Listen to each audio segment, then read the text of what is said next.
કાલે તો રવિવારની રજા હતી, પણ આજે ભણવા જવું પડશે. આપણે સવારમાં તૈયાર થઈને પાછા ગોદડામાં ગરી ગયા, કેમ કે કાલે રજા એટલે આજ ભણવા જવાનું બર પડે.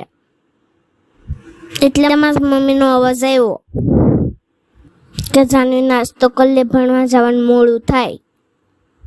એટલે આપણે રસોડામાં નાસ્તો કરવાના બદલે સીધા રોટલી કરવા બેસી ગયા.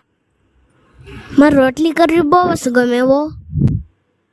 એટલે આપણે એક રોટલી કરવીને જ આજે આપણે ભણવા જવાનું થાય. એક રોટલી કરી લીધી ત્યાં આપણે મજા પડી ગઈ. નાસ્તો તો આપણે સ્કૂલે જઈને પણ કરી લઈશું. એક રોટલી તો માંડ કરવા દીધી ત્યાં મમ્મી ભગાડી. એટલે આપણે સ્કૂલ બેગ ટાંગીને આપણે ભાગ્યા ભણવા. A few moments later. Finally 12:15 વાગે આપણે જેલમાંથી છૂટ્યા. બહાર નીકળીને જોયું ત્યાં મામા લેવા પૂગી જતા. ઘડીક વારમાં તો આપણે પહોંચી ગયા ઘરે. ઘરે પહોંચીને કપડાં બદલી લીધા. ત્યાં આપણા હાથમાં મોબાઈલ આવી ગયો. હું ઘડીક ભણ્યા દાદા જોઈ લઉં ત્યાં તમે વિડીયોને કરી દેજો લાઈક, કરી દેજો શેર, કરી દેજો ચેનલને કરી દેજો સબસ્ક્રાઈબ. મળીએ આવતા બ્લોગમાં. ટાટા.